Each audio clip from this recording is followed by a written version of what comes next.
Assalamualaikum warahmatullahi wabarakatuh. Waalaikumsalam warahmatullahi wabarakatuh. Halo semuanya, apa kabar nih? Semoga baik-baik aja ya. Selamat datang di episode perdana Pipo atau PIP Podcast bersama saya Sekarwangi. Nah, di episode perdana Pipo ini kita bakal berbincang-bincang, bakal ngomongin tentang di balik layar IPM itu sebenarnya ngapain aja. Tapi sebelum itu kita udah kedatangan narasumber nih. Ini Mas Dede udah senyum-senyum nih ya. Boleh nih kenalan dulu. Boleh banget dong Kak. Halo semuanya. Perkenalkan, nama aku Rakan Adrian Rahmansyah. Di sini saya selaku Ketua Umum PR IPM SMA Muhammadiyah 2 Surabaya. Oke, salam kenal ya rekan ya. Salam kenal Kak. Gimana nih perasaannya diundang di Pipo episode perdana lagi? Wah, pastinya seneng banget nih Kak. Apalagi podcast atau Pipo ini episode pertama yang diadakan dari teman-teman bidang PIP. Jadi kita di sini bisa sharing-sharing. Oke, jadi nggak tertekan nih ya? Insya Allah. Oke, siap. Nah, kalau rekan sendiri nih, familiar nggak sih dengan pertanyaan seperti IPM itu sebenarnya ngapain aja? Atau ada pertanyaan-pertanyaan lain yang sering ditanyakan nih? Pastinya kalau berbicara mengenai familiar atau tidaknya, pastinya familiar dong Kak. Apalagi memang teman-teman di luar PR IPM SMA Muhammadiyah 2 Surabaya atau teman-teman di luar IPM bertanya-tanya mengenai apa sih itu IPM, apa bedanya IPM dengan organisasi di sekolah lain, lalu kira-kira bagaimana cara memanajemen di dalam organisasi IPM, lalu kira-kira IPM selain mengadakan event itu ngapain aja sih dan lain sebagainya gitu Kak. Oke, jadi ini emang masih lumayan banyak ya yang belum terlalu paham tentang IPM itu ngapain aja dan lain sebagainya. Nah, ngomong-ngomong nih ya Kak Rakan, kita kan udah kenalan nih, aku udah perkenalan, tadi Kak Rakan juga udah perkenalan. Mungkin nih saatnya kita kenalan sedikit nih, kita intro tentang PRIPM SMA Muhammadiyah 2 Surabaya. Boleh banget Kak. Nah, dari Rakan sendiri nih boleh nih menjabarkan sedikit tentang mungkin arah gerak dan juga bidang-bidang yang ada di PRIPM SMA Muhammadiyah 2 Surabaya untuk periode sekarang nih. Boleh. Silakan. Baik, sebelumnya izin jawab ya Kak.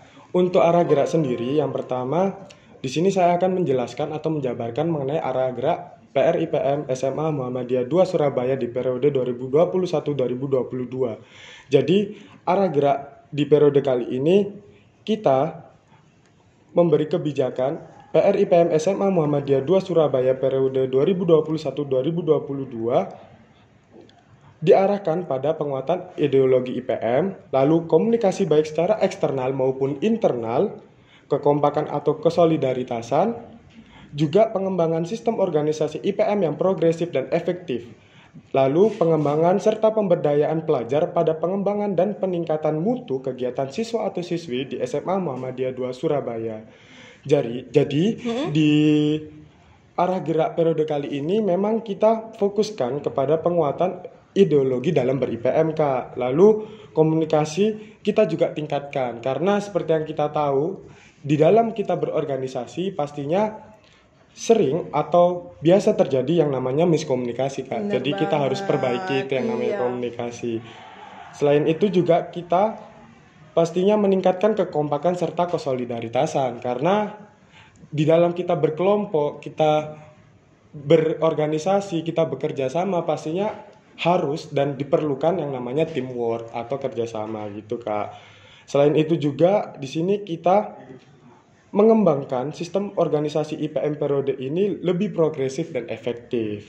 Dan juga kita mengembangkan atau memperdayakan pelajar pada pengembangan dan peningkatan mutu di siswa atau siswinya di SMA Muhammadiyah 2 Surabaya Kak. Oke, jadi untuk arah gerak sendiri nih emang fokusnya tuh mulai dari kesolidaritasan Betul dan banget. juga ke IPM-an dan juga tadi ada komunikasi ya. Iya betul banget Oke, nah kalau tadi itu udah arah gerak nih ya. Kalau dari untuk bidang-bidang sendiri nih, untuk periode sekarang ini bidang-bidangnya ada berapa dan boleh disebutin tuh apa aja nih yang ada di bidang-bidang tersebut?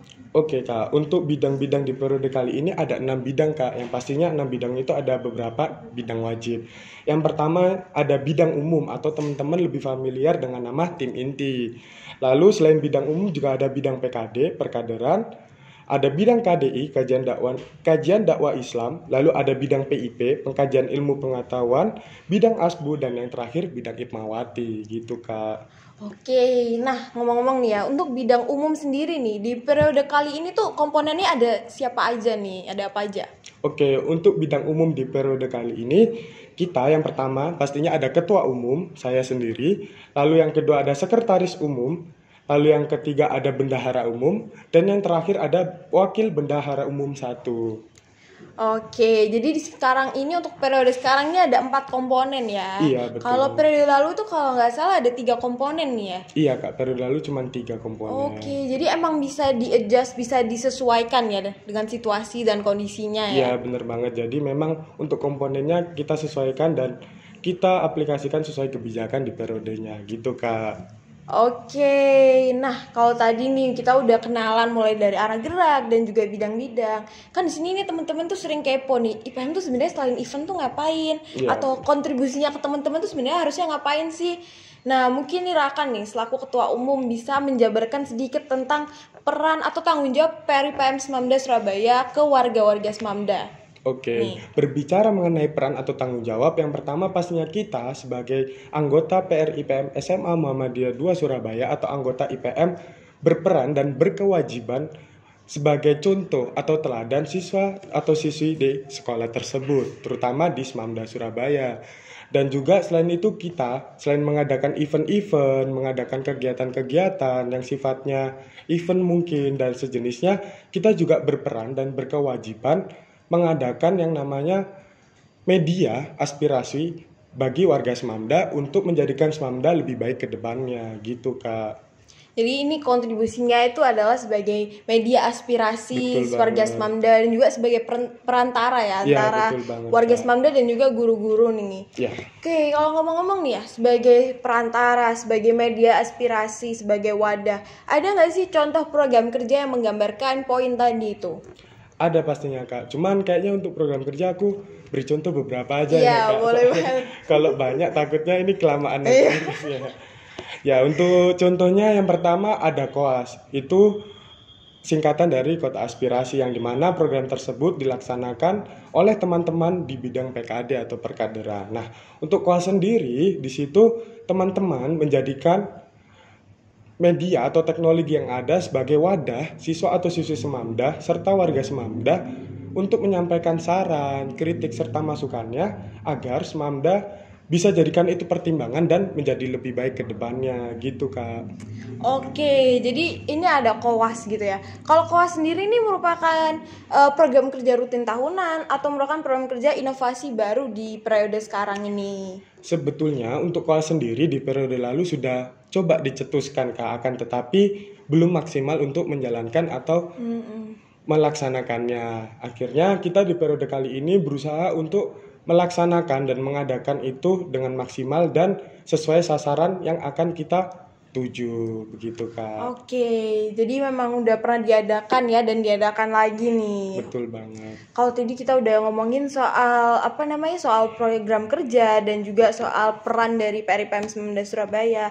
Nah, ini kan kita ini bukan baru keluar dari pandemi sebenarnya ya, cuman ini baru diimplementasikan era new normal. Pastinya kan perbedaan cara kerjanya tuh berbeda ya, IPM waktu pandemi full online dan juga waktu new normal sekarang. Boleh nih jabarin sedikit nih Rakan, mungkin perbedaannya tuh ada apa aja sih gitu. Baik, untuk perbedaannya sendiri pastinya banyak ya Kak, karena kita yang awalnya sebelum pandemi melakukan segala hal itu offline, tatap muka, lalu kita mendapatkan ujian, kita mendapatkan pandemi, dan sekarang kita kembali ke masa new normal atau masa setelah pandemi. Pastinya banyak banget.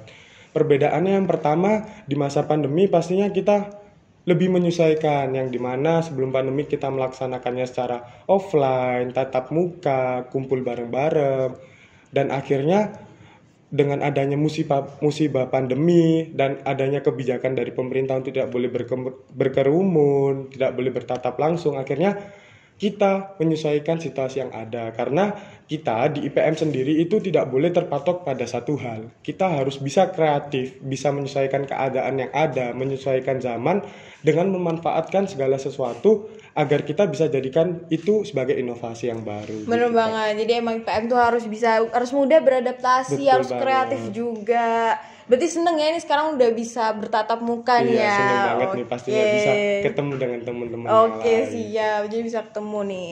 Nah, kalau tadi itu kan udah banyak nih ya, lumayan ya untuk perbedaan dari cara kerja mulai dari pandemi dan juga new normal.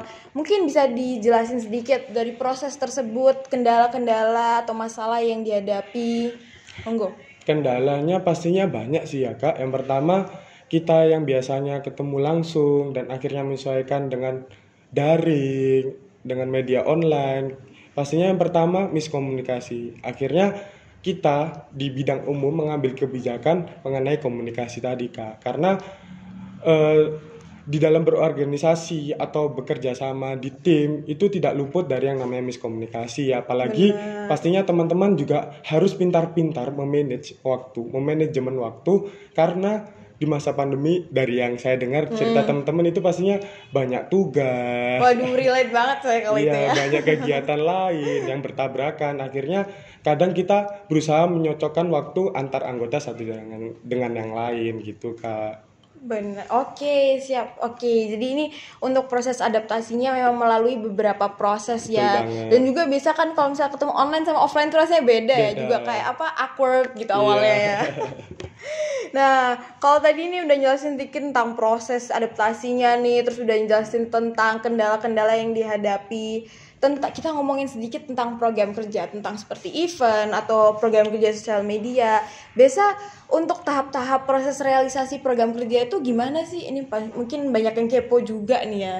Kira-kira realisasinya maksudnya itu kayak gimana itu Kak? Mungkin kalau saat membuat sebuah event gitu, gimana apa? Mulai dari pembuatan agendanya dan lain sebagainya. Oke.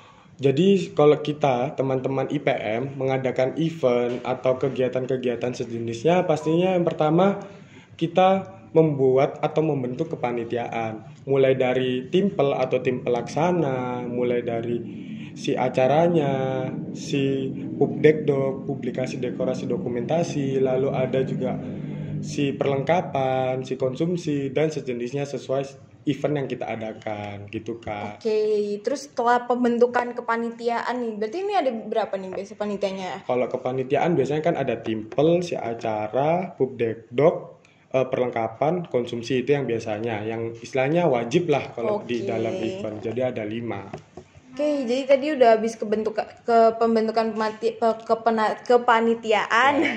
Ini saya excited banget nih ya kayaknya. Setelah pembentukan kepanitiaan itu lanjut pembagian job desk dan lain sebagainya ya, terus persiapan banget. Gitu ya. Setelah membentuk konsep, teknis dan lain sebagainya. Oke, gitu, wah Kak. Rumit juga ya sebenarnya ya, kompleks ya. Ini dan jadi behind the scene ya. Selain itu biasanya dari teman-teman pastinya mengajukan proposal ke sekolah dan anggaran. Oh iya, pastinya dong. Jadi kita di sini pasti butuh anggaran lah ya. Iya, betul banget Kak. Mungkin buat teman-teman nih yang masih kepo nih ya, bisa ini tadi behind the scene-nya.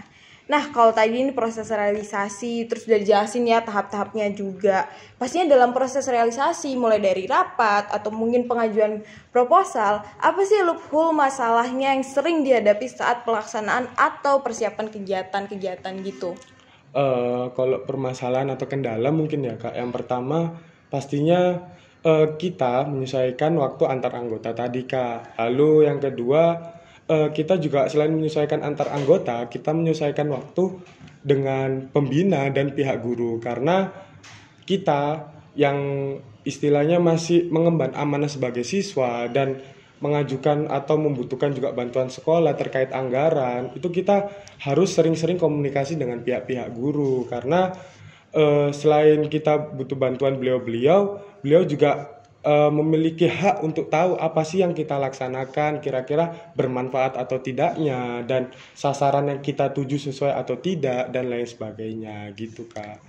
Jadi penyesuaian waktu biasanya, dan kadang juga permasalahannya itu tadi Kak, kita kan harus menyesuaikan nih yang biasanya pandemi ke new normal. Jadi mungkin ada orang tua yang masih khawatir dan lain sebagainya. Jadi kita tetap jaga prokes dan tetap meyakinkan bahwasannya kita di sini tetap menjalankan peraturan yang ada gitu Kak. Oke, jadi memang di sini harus pinter-pinter bagi waktu nih ya. Time manajemennya harus benar-benar ditingkatin.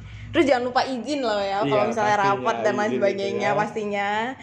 Nah, kalau tadi nih udah ngomongin tentang struggle dan masalah-masalah yang dihadapi. Tadi kan kita udah bahas mulai dari perkenalan secara umum, mulai arah gerak dan lain sebagainya.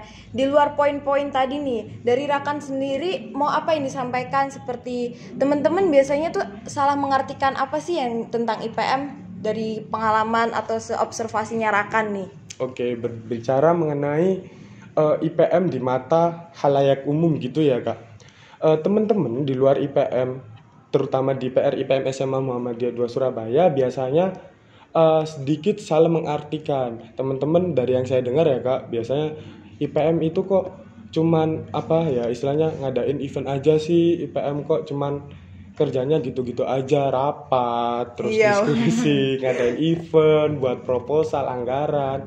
Kok IPM apa ya, menjaga jarak dengan warga Semamda. Kok IPM apa ya, istilahnya tidak membuka supaya warga Semamda itu bisa menampung aspirasinya. Nah, di sini saya mau meluruskan sedikit teman-teman, bahwasanya itu semua tidak benar, karena kurang lebih seperti yang saya jelaskan tadi, kita PR IPM SMA Muhammadiyah 2 Surabaya berkewajiban dan istilahnya bertanggung jawab. Yang pertama, kita harus bisa menjadi contoh warga atau siswa-siswi Semamda, mulai dari berpakaian, mulai dari waktu sholat dan lain sebagainya. Karena kita di sini bisa dibilang wadah atau apa ya, istilahnya kita dijadikan sebagai pihak guru itu, ayo kamu bisa jadi teladan bagi teman-teman gitu. Terus untuk yang masalah ada jarak dengan warga Semamda atau siswa atau siswi itu salah, karena kita IPM sendiri itu